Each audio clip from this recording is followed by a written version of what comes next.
Have you ever heard someone say, love yourself, and thought, great, but what does that even mean? If so, you are not alone. For so many of us, those words sound nice, but feel a little abstract, right? What does self love actually look like, and how can it make a real difference in our lives? That's exactly what we are diving into today. Before we get started, let me introduce myself. My name is Nasreen, and I am the Canada chapter head and owner of Japan Reiki Studio. One of the core philosophies I live by and teach through my work is something I like to call me first with a smile. It's not just a tagline I coined, it's a mindset that's completely transformed my life and the lives of my clients. At first, I worried it might sound selfish, but the more I embraced it, the more I realized how vital it is. Think about it. When you're on a plane and they explain the safety instructions, what's the first thing they tell you? To put on your oxygen mask before helping anyone else. Why? Because you can't take care of others if you are running on empty. As a mom, I see this play out every day. My mood sets the tone for the entire household. If I'm feeling drained or frustrated, it's like the whole family picks up on that energy. But when I take time to center myself, whether that's through Reiki, a walk, or even just a deep breath, I can show up with a calm, joyful presence, and that joy spreads. That's what Me First with a Smile is all about. It's not about being self centered. It's about recognizing that when you take care of yourself with love and intention, you are actually able to give more to the people around you. So, today, let's jump into what self love really means, why it can feel so elusive, and how can you start making it a part of your everyday life. Let's get started. Self love. It sounds simple, right? But let's be honest. How many of us actually know what it means? For a lot of people, it gets confused with things like pampering yourself or splurging on something indulgent. And while those things can be nice, they're only surface level. They don't get to the heart of what it means to truly care for yourself. I was working with a client not too long ago, a busy mom, juggling a demanding career and two young kids. On the outside, she seemed to have everything under control, checking all the boxes, making sure everyone in her life was taken care of. But during one of our sessions, she looked at me and said, I don't know how to take care of me. I'm always the last person on my list.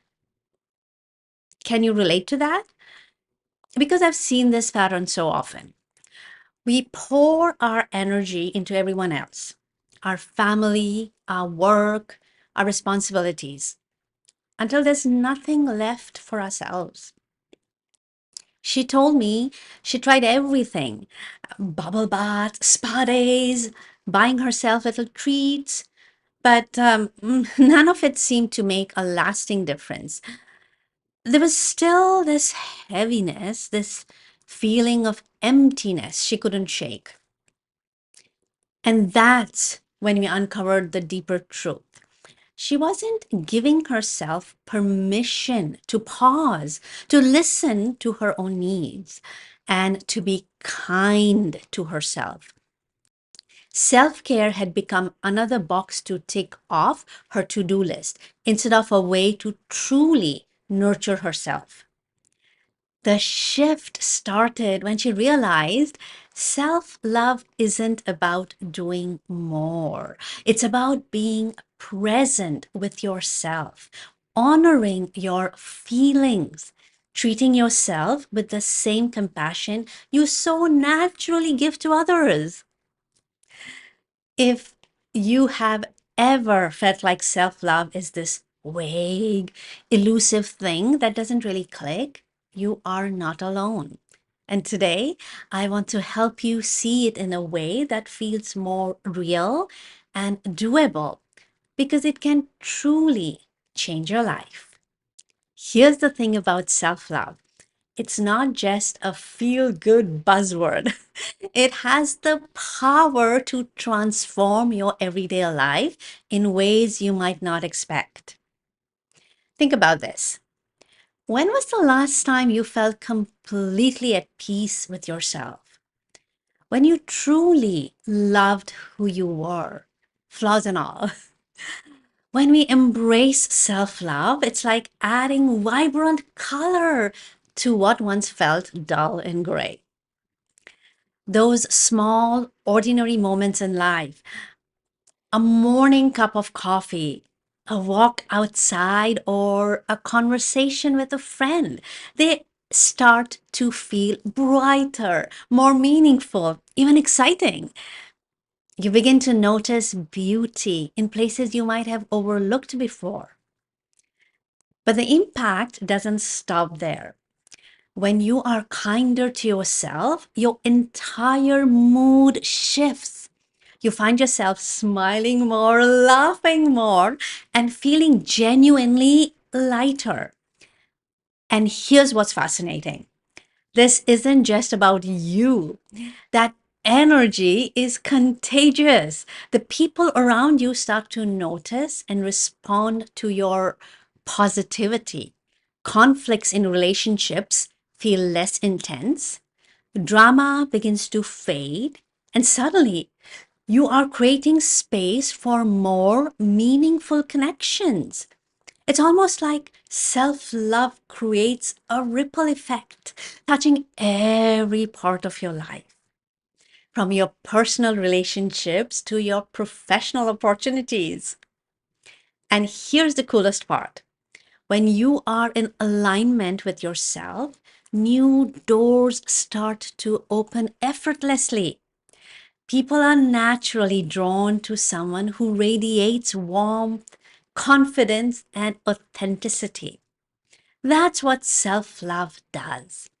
It doesn't just make you feel good on the inside, it changes the way you move through the world and, in turn, how the world responds to you. So, if you've ever wondered if self love really matters, the answer is yes. It's not just about feeling good, it's about creating a life that feels full of joy, connection, and possibility. Let's talk about what self love really means. At its core, self love is about honoring your truths, understanding what feels good, authentic, and right to you. It sounds simple, but here's where many of us get tripped up: societal expectations. We're surrounded by ideas about what we should do, enjoy, or value. These external pressures can make it hard to hear our own inner voice. For the longest time, I loved dancing, but only in private. I'd watch other people move so effortlessly and think, I could never do that. I just look ridiculous. I told myself things like, you don't know the right moves, or you'll embarrass yourself. So I stayed on the sidelines, convincing myself it was better that way. Then one day, I decided to challenge myself. I signed up for a salsa class, something I would never have done before. I was terrified at first, but I showed up anyway. And let me tell you, I wasn't suddenly good at dancing. I was still stepping on toes and missing beats, but I noticed something surprising. I was having fun. And here's the best part. In that salsa class, I met my husband. Now I'm not afraid to dance in public with him, even though I'm still convinced I'm pretty bad at it. The difference is I've let go of worrying about how I look. I may not be the best dancer, but I'm definitely the best at having fun doing it. That experience taught me something so important. Self love isn't about being perfect or fitting some ideal. It's about embracing the things that bring you joy, no matter what anyone else might think. So, how do you start honoring your truth? Reflect on what truly lights you up, what makes you feel alive and connected. Maybe it's something small like dancing in your living room, singing in the shower, or curling up with your favorite book. Whatever it is, don't dismiss it. Those moments of joy are your truths, and embracing them is one of the purest forms of self love. Honoring your truths also involves reconnecting with parts of yourself that may have been neglected or wounded over time. Often, our inner child, the youthful, innocent aspect of our being, holds key to understanding our deepest needs and desires. Engaging in inner child healing can be a transformative step toward embracing self love, as it allows us to address past emotional wounds and foster a more compassionate relationship with ourselves. We've talked about what self love looks like and how honoring your truths can help you reconnect with yourself. But sometimes there's a major roadblock standing in the way: comparison. It's so easy to fall into the comparison trap, isn't it? We look at other people and think, why can't I be more like them? And before we know it, we are second guessing ourselves and everything we bring to the table. I've been there myself. As an energy healer, there's this unspoken expectation that you should feel energies, that you will instantly sense shifts, vibrations, or even subtle changes in someone's aura. But for me, I've always been comparatively oblivious, while other healers would talk about sensing these profound energetic waves. I'd sit there thinking, am I missing something? Should I even be doing this if I don't experience what they do? It really made me question my abilities and even my place in this work. For a long time, I felt like I wasn't good enough, like I wasn't doing it right. But then I had a moment of clarity. I realized that my strength wasn't in feeling energies, it was in connecting with people. My gift was creating a safe space, listening deeply, and helping others discover their own path to healing. The truth is, comparison steals the joy of your unique journey. It keeps you focused on what you lack instead of celebrating what you have. Once I embraced my own way of working, everything changed. I stopped trying to fit into the mold of what an energy healer is supposed to be and focused on being the best version of me. And this isn't just about energy healing, whether it's comparing yourself to a colleague, a friend, or someone on social media. The result is always the same. It takes you away from your own magic. So here's what I want you to take away from this: you don't have to be like anyone else to be valuable. Your unique strengths are what make you powerful, and the world needs exactly what you bring to the table. When you stop comparing yourself and start focusing on your own truths, something amazing happens. you begin to see yourself in a whole new light. And that, my friends, is the ultimate act of self love. We've talked about the power of self love and how freeing yourself from comparison can bring so much joy. Now, let's explore another essential part of self love: boundaries. Boundaries are about protecting your energy and ensuring your relationships feel balanced and healthy. They're not about shutting people out. They're about deciding how much access others have to your time, energy, and emotions.